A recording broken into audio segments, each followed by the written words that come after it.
Marvin, I've known since I started dancing in this country at age 15 in Scarborough with Dance Caribbean Performing Ensemble, a very, very long time ago. And when I think about it, I call back these beautiful persons who've been working in theater for many, many years. And it's really an honor that he said yes. And I can't wait to hear how he talks about his experience within the sector, but also may offer some beautiful things as he's worked in the theater and also the film industry. So Marvin Ishmael MFA from York University and BFA from Ryerson has spent the last 7 years teaching at the University of Trinidad and Tobago, where he directed Walcott's The Odyssey, a Werewolf Howls, and co-directed For Colored Girls. He can be seen in Agam Darshi's feature film, DonkeyHead, as well as in the new television show, Astrid and Lilly Save the World. He's a Dora Mavor Moore award-winning playwright, actor, director, and the founder of We Are One Theater Productions. As artistic director of Theater Fountainhead, he wrote the Dora Moore Award-nominated and a Chalmers Award-winning play, Forever Free. Marvin, welcome. Thank you so much, Kevin. Thank you.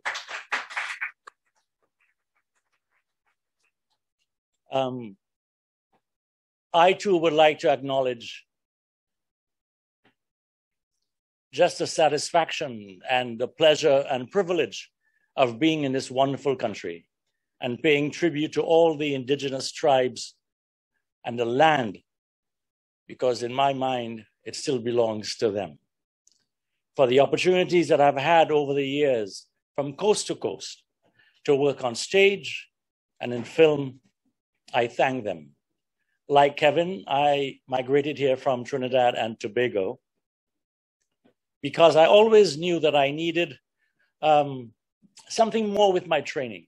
And of course, in those days, we didn't have a training program per se in the island. And I came here, went to Ryerson to do my BFA, and then eventually had I would say, a successful career in theater, because for me, success really meant just the ability to work and the opportunity to work in a field that we loved. Back in the 80s, if you were making $120 working for Black Theatre Canada, you thought, oh my goodness, what a lot of money. And that was the first salary that we had. Now, I have to tell, I forgot to take my phone off, bad on my part. But it shows you that I am a little important and if somebody calls me, even if that person is my son. So because we're talking about artistic directors, I also want to pay tribute to those from my community who came just before me. I want to pay a special note of gratitude to Vera Kajo, who was the artistic director of Black Theatre Canada, and Jeff Henry, who was the founding artistic director of Black Theatre Workshop in Montreal, and then Theatre Fountainhead here. So thank you, thank you, thank you. It is so important that we have individuals within our communities who have a passion and a vision for our culture, for the need to a voice to be heard from those communities, and then the savvy and the intellect to ensure that those things are done. And so to Vera and Jeff, and to a wonderful man who I thought was the smartest man of color I ever met, Colin Taylor.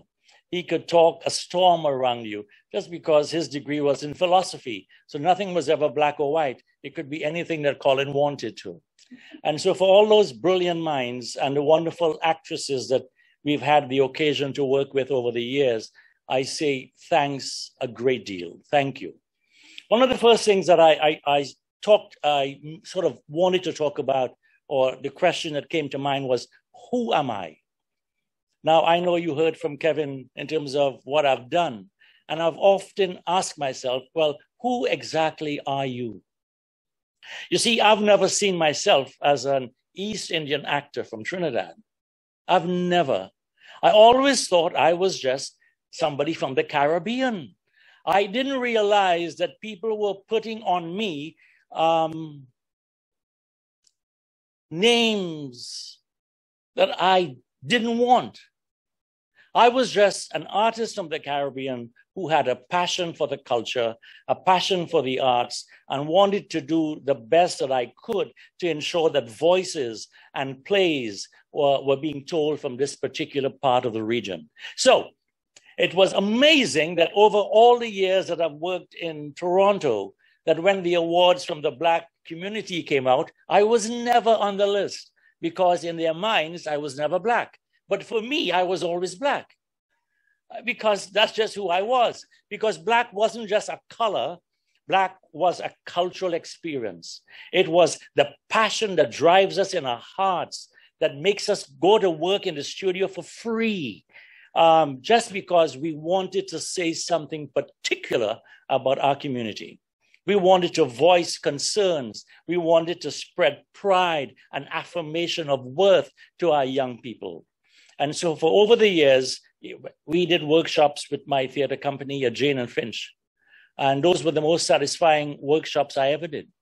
People told me I remember setting sets up at Jeffrey's, and I left it up because, of course, it was early part in the week, and people told me, they will steal your sets. You know that?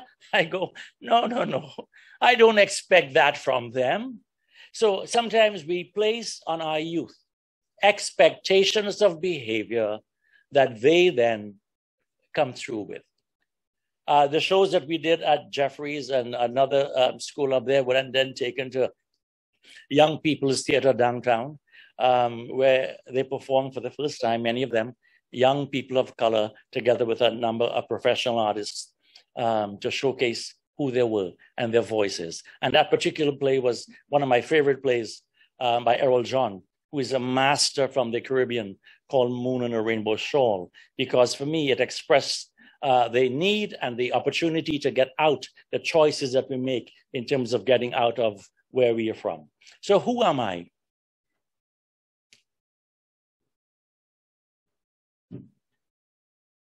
I guess over the years, I've wanted to be an actor, someone that I thought would be able to handle language and handle styles in a way that people and audiences would appreciate, but at the same time, be a mentor for our younger actors and actresses. And my 7 years that I spent in Trinidad reaffirmed my true calling, which is really and truly one of mentorship and almost fatherhood. The time that I spent in Trinidad looking at some of our young people, many of them who were having a very difficult time at home, because growing up in Trinidad, I came from a rather safe home environment. And I thought, until I left there, that everybody was just like me, that you had a father and a mother who loved you. And although your mother beat you with anything that she could find, if you did something wrong, that was just a part of growing up in the Caribbean. I mean, I didn't realize that was in North America abuse, right? That was never a part of my vocabulary. It was just, you did something wrong and you paid for it. But going back to Trinidad, I realized that in many of our households, that our kids are being abused, not just verbally or physically, but sexually. I realized that many of them have no fathers to look up to. And so as a professor at the Academy for the Performing Arts, I was really moved to make myself available for conversations, for discussions, and sometimes to assist in a way that we were told not to assist with. So to make sure that they had a food to eat or taxi fare to come to school with. Those were problems that I never thought were present in the land that I love, but are there. So who am I? Right now, I find myself at the ending of my career. I've had a wonderful life, and theater and film have afforded me the opportunity to own a home. I have a home, a really humble home, but I have my home. It's all paid off. Thanks be to God. I have a wonderful wife. I have 2 sons and 3 grandkids. That's who I am. I am still an artist beating with a desire to tell stories. I'm still an artist waiting for the opportunity to mentor young people. So although I'm not at UTT, several of them call me on a weekly or a monthly basis just to chat about things going on in their lives. And I think for us as human beings, that is so important that we open up our circles of influence and we afford our young people someplace safe to go to. This is supposed to be a conversation. And I hope that during this time of our conversation, that I'll be able to hopefully share some things with you that would prompt you to have other conversations. The role of artistic directors for me has changed over the years. When I first started as the artistic director of We Are One Theatre and Theatre Fountainhead, it was to ensure that theatrical audiences and funding bodies here in Toronto and in Canada realized that we had writers of worth, we had actors of worth, and we had stories that were supposed to be on the stage. That was my main primary focus, to showcase the art form that our playwrights, our designers, and our actors did. I realized at that time that many of our young actors didn't have the right training. And so many of my rehearsals back in the early days were like teaching, because many of them, because television had sort of erupted here in Toronto, many of them were doing a lot of TV work, but they were 1 line, 2 lines, 3 lines, which we all could do. But when you had to start with a character and build and realize character arcs and development and analysis of scripts, they didn't understand that. Now that has changed, right?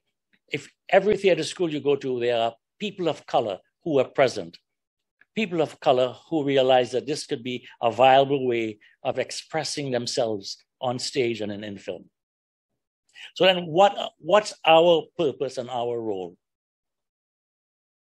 I believe, so I just want to ask a question to those theater companies, small theater companies from our community who are still with us and are working from those communities. What's your budget like? You see, when it comes down to this gathering Divergence, a multi-arts festival and a conference, and we look at the artistic community and the communities that we want to represent, people don't want to give power away. People are afraid of giving up their position. And where does position sort of showcase today? You know, I had to fill up with gas, and my gas was like $100 to fill up my tank. So somebody's making money. Nobody wants to give up money. So when I looked at my budget before coming here, in 1997, my box office was $128,000 for that year. That's my box office. My total budget was $276,000. The year before was a little more, by about 6, and in 95 was a great big year for our company. But our funding sort of was cut gradually over the next couple of years. Even when we won the Dora Mavor Moore Award for Outstanding Play in the schools, the Ontario Arts Council, who always supported us really well, cut us because they said, your peers say your work is subpar. And yet our same peers had given us the Dora Mavor Moore Award. So sometimes there's a disparity. And for me, I always ask myself the question, why? If you're growing too fast, people don't want to see that. So I know that's not the right political thing to say, but I got to let you know that sometimes these things occur. Our box office was sometimes better than some of our mid-sized companies in Toronto. But then they started saying, well, he's doing commercial theater. What does that mean, doing commercial theater? What I'm going to say to our artistic directors, if you have a community You have to be able to speak to that community. If that community doesn't feel a part of your programming, something is wrong with you as the artistic director and the mandate of the company. If you are getting your people to come out and see your work, it means that you are speaking to them. Not that I was the only voice from the Caribbean. No, I would never say that. I was one of the voices that spoke to a community that was looking to see their stories on stage, that was looking to find role models on stage and on film, on television. So as artistic directors, as we look to the new movement ahead in terms of where we need to go to, we have to ask ourselves, if our audience, if our theaters are empty, what is it are we doing? Who are we doing it for? Just for us? No. For me, theater, you can become an artist and you can paint and you can leave that and go, that's a masterpiece. It really is a masterpiece. Nobody needs to see it. But for me, theater happens, and the excitement of theater happens when you have a wonderful production on stage and where the audience is with you all the time and going, oh my God, yes, yes, oh no, right? And then I go, I'm doing my job as an artistic director. Of course, like I say, many voices. We need many voices from many communities. So when modern theater gets a funding grant, it doesn't mean that all communities have been soothed by that. If my theater company got a grant, it didn't mean that every voice within the Caribbean community now had to kind of go, well, they got it, so I can't get it. That's not it. And I think sometimes when we have all these visible minorities or multiculturalism or whatever else that the government decides at some point to program into, it sort of divides us a little bit because we all are fighting for the same $10,000, as opposed to saying all these communities are viable because they represent a viable economic, social society, and we need to speak to them all. They need to have the same sort of influence. I looked at some of the funding operating grants going to some of the large companies. Last night I was just kind of Googling, and so whatever came up. And you realize that the same companies are getting the same amount of money, and then all these small companies are still getting all these small amounts. Well, how do you expect to build an audience if you have no money for marketing? My company was the first company to have subway posters. We had posters in the subway, and we worked out a great deal with the various ad agencies because we understood that we had to be seen in order for your community to know that something is happening. Of course, now with social media, it's easier to meet a number of people, but then again, you're meeting a certain type of people. For some of your older people who aren't accustomed to iPhones and everything else, they are left out of the picture. So how do you market to them? Programming for a diverse city. That's a really great way of looking at life, yes? But the reality of it is that no one community can program for the whole diverse city. So it means that all these communities have to program for the city of Toronto. When the city of Toronto talks about programming for the city, it just came to my mind. One of the largest festivals, Caribana or whatever they want to call it, has the shortest space in the city. We get Lakeshore Boulevard. What the hell is with that? Right? You start the festival at one end, and by the time the first band goes, you're done. And yet it brings in over $350 million a year. And that's just a little amount. It's higher than that. So what's wrong with our funding people? Why is it we take people who are not from the Caribbean to run an organization by the Caribbean? I don't understand that. So when we're talking about, programming for a diverse community, we have to have some of these people. Now, I know in the past we've had a sort of a negative way of looking at it. And so for artistic directors, I say to you, do what I did. From the time I started We Are One Theater, we had audited statements every single year. Although the amount in the first year was so minimal, the accountants go, you really don't need to have an auditor statement. I go, no, I don't want anyone to say Marvin Ishmael took funding money, right? So all our years were audited. And I say, your name is so important to you. My name is very important to me because that's the only thing I have. Yes, my name, how people look at me. You might, when I was younger, you could call me all sorts of things. But now that I'm older, I think I've more matured. You can go, okay, he's a nice guy, despite the fact of how he was when he was younger. He was arrogant. I remember challenging people at the funding bodies saying, I challenge any company to come and play to my audience. Nobody did, of course. Nobody ever came to play to my audience. I told them I would do a play to my audience, and then we would clear the set, and then you can put a play on and go, am I speaking to that particular audience? Of course not. Now, because of Black Lives Matters, because of sort of an upsurge in terms of the anger from certain segments of our society to losing power, I think there's a bigger onus on us as artistic directors to deal with things that deal with decolonization, reaffirmation of our voices, reaffirmation of our stories, reaffirmations of our cultural growth. Looking back to our past and going, I know that the critics years ago never understood that from the Caribbean, nothing was ever drama and comedy. Nothing was ever music and dance and drama, but that our cultures allowed us to intertwine forms in a way that was particular to us. And that is something we have to understand, that when critics come to your performances, and the funding bodies come, they might see it's a hybrid, right? It's a hybrid because that's our culture. How do we deal with pain and suffering? We laugh sometimes. The pain is so intense that you have nothing else to do but to laugh. I say be proud of who we are, where we came from.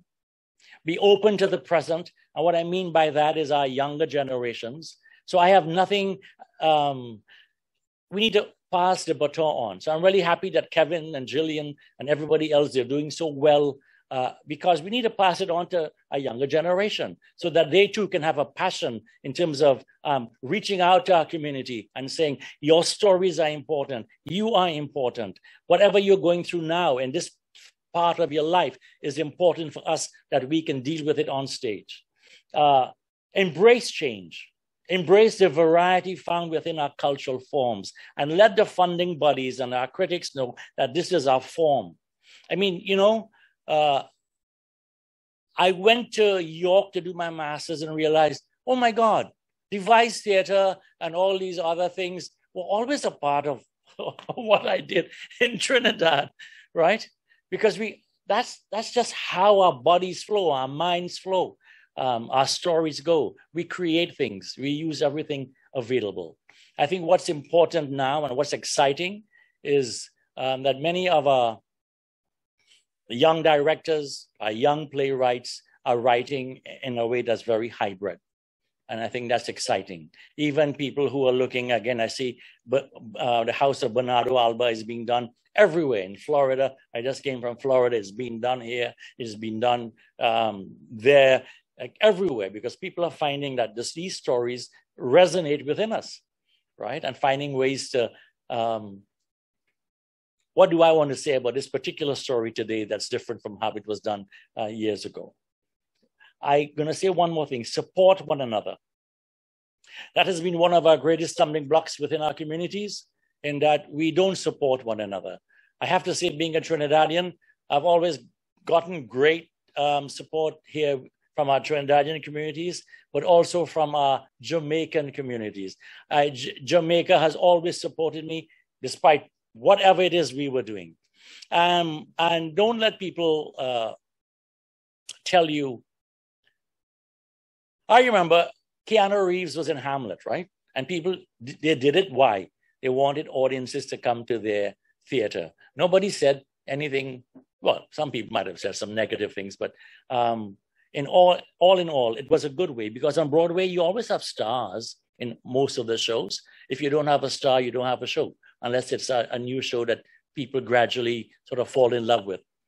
So if the only way for your community and your theater company is to hang on to somebody else, and you know that your story is good, your concept is good, your theme is good, and you're speaking to a particular community, don't be afraid of bringing on somebody else so that your seats are filled and that you can pay your actors. Because I think we've been starving for so long. Sometimes we think that's just the way it is. We starve as actors.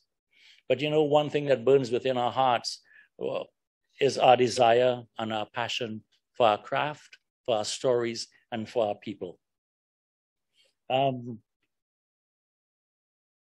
Change is coming. It's coming slowly.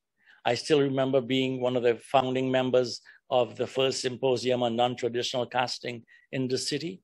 And that was over 40 years ago. Right? So here we are still with communities underserved, voices underserved.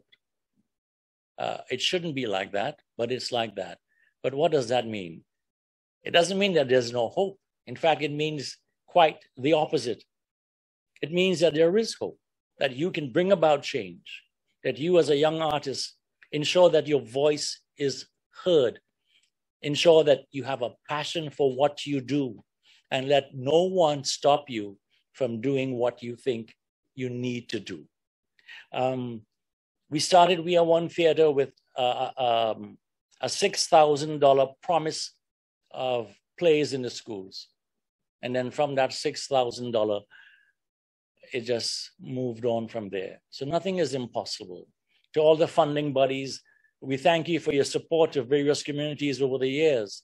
But I say that your job is not over, right? Look at your books again. Look at how your grants are divvied up. And you yourself can see the disparity in terms of how communities are recognized.